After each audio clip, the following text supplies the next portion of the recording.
Alright, Zul'Kanax Windrunner, and this will be the third and final part for the review of Duel Decks, the Coalition versus Phyrexia. So, I've played both decks against each other in a best out of 3 match.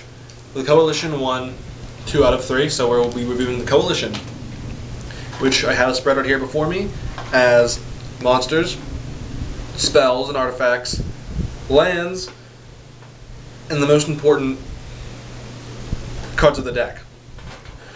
Now, another thing here that I have set aside is tokens. This deck actually has some pretty nice ways of getting out Saproling tokens. So you'll see that I have the Saprolings here from the Magic 2012 release set, as well as the alternate art Saproling that came with the Duel deck. So we're going to break down the land first.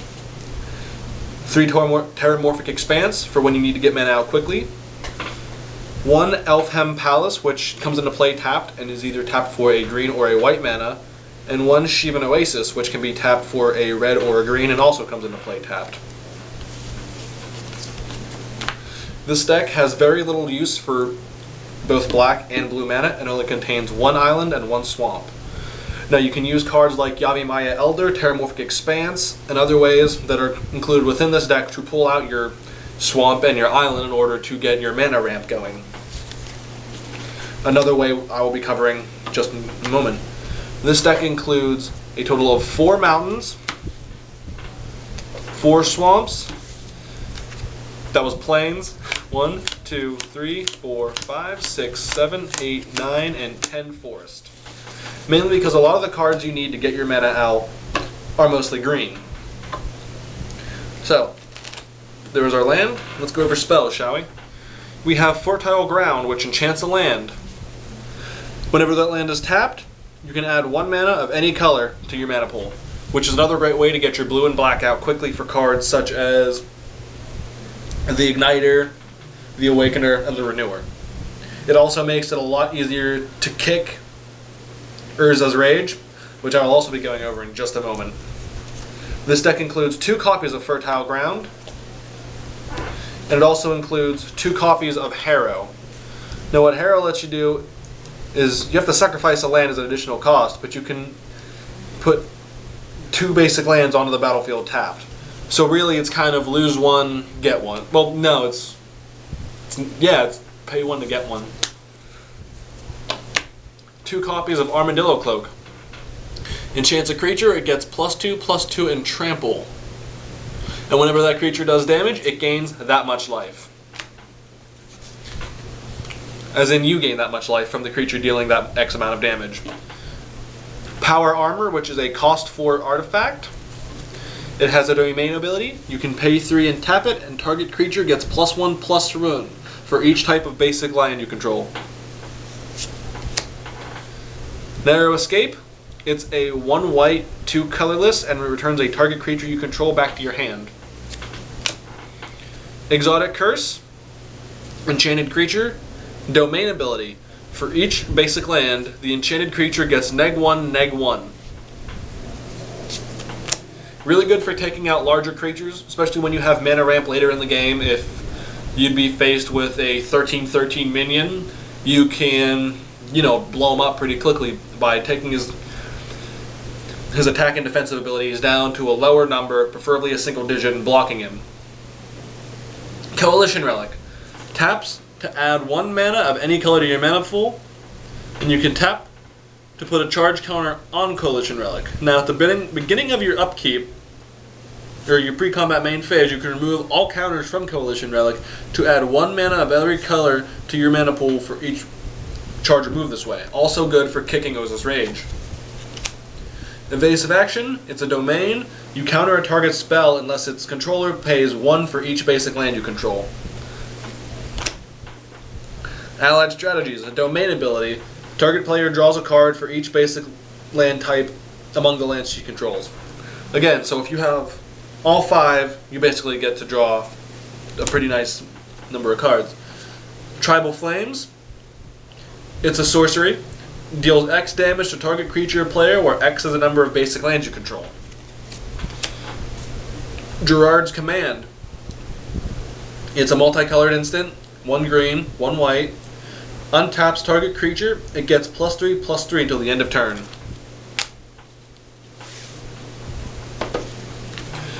Let's go over the creatures here.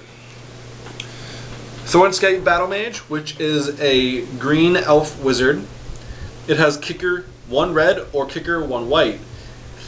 When it plays the battlefield, if it was kicked for red, it deals 2 damage to target creature or player. If it was kicked for white, it destroys a target artifact. The deck comes with 2. Yavimaya Elder, which when it comes into play, you search your deck for 2 basic lands and put them in your hand.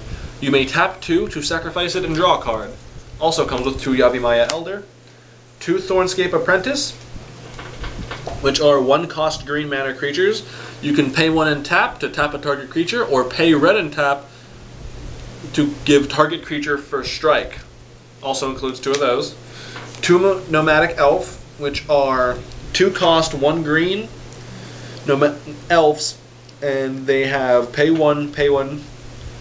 green, pay 1 to add 1 mana of any color to your mana pool. So if you've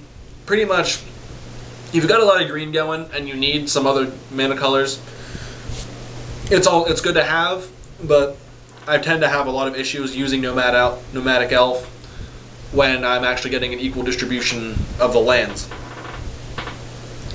Verduran Emissary. It has kicker 1 red, 1 colorless. When it enters the battlefield, if it was kicked, it destroys a target artifact. That artifact cannot be regenerated.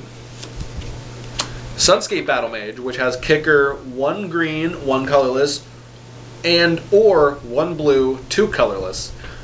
If the green ability was kicked, it destroys a target creature with flying. If the blue was kicked, you draw 2 cards. Quarian Elves was more useful for me than Nomadic Elf's ability.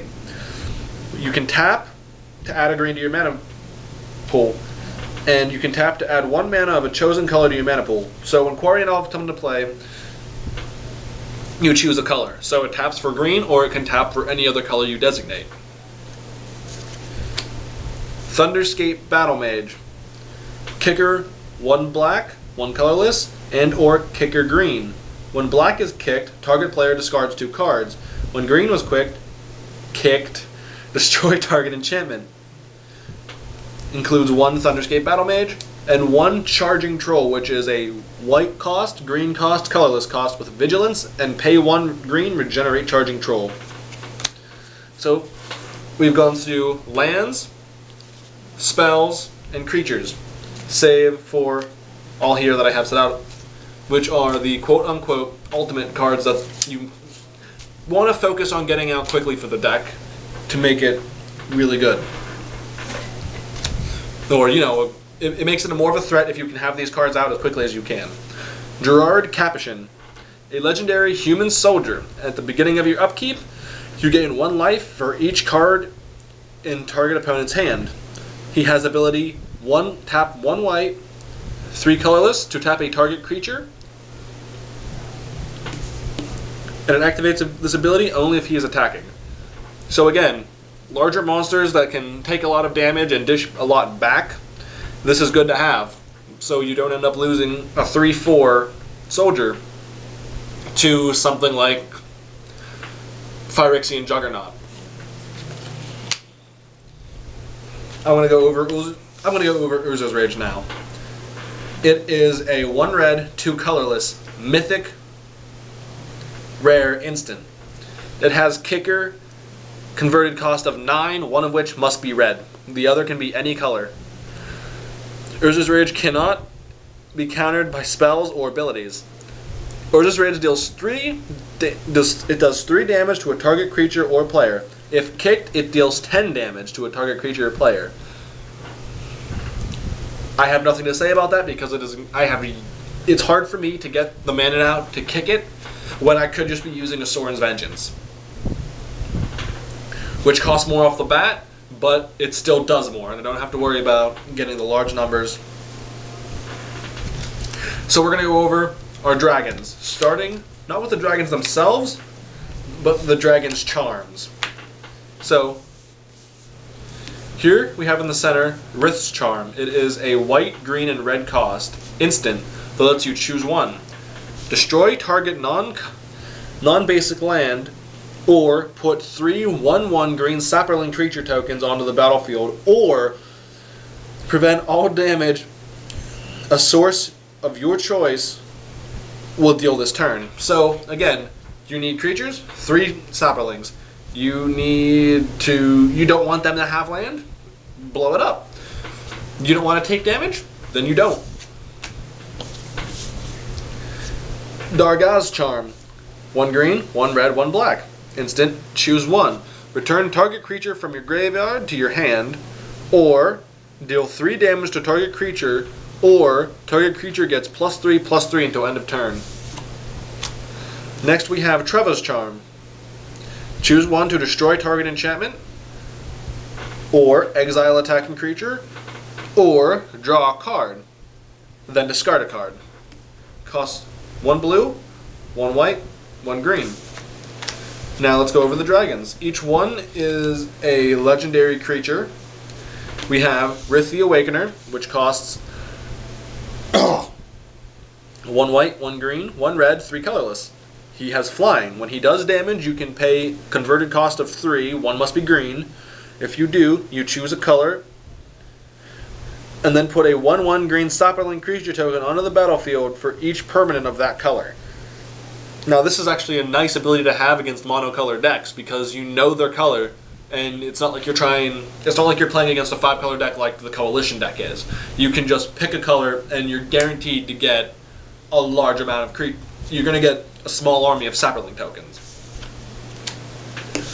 Treva the Renewer. Converted cost of 6, 1 blue, 1 white, 1 green. Is a 6/6 with flying. When she does damage to a player, you pay converted cost 3, 1 white. If you do, you choose a color, and then you gain 1 life for each permanent of that color. Dragaz the Igniter. This is the dragon I managed to get out in, I believe it was either part 2 or part 1.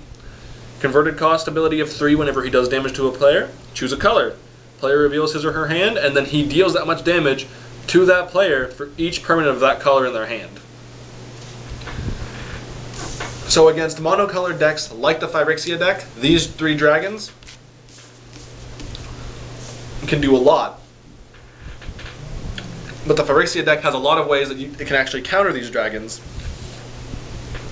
But I feel that there's a lot that it's missing. You know, cards that I'm actually familiar with, like Doomblade, you know, that's all I can pick off the top of my head, because that's the only card I ever use. It's got a lot of Phyrexia has a lot of monocolored. You have X number of cards on the field that can do much more than 6 damage, which can easily blow up any of these 3. The issue that I was having with Phyrexia is I wasn't able to get them enough mana. A lot of the creatures that required me to sacrifice them to use a big ability, they cost a lot, and it didn't feel like there was any real cause to play them without having any sort of token that I could actually use to just sink. But I'll be doing a review for Phyrexia's deck later.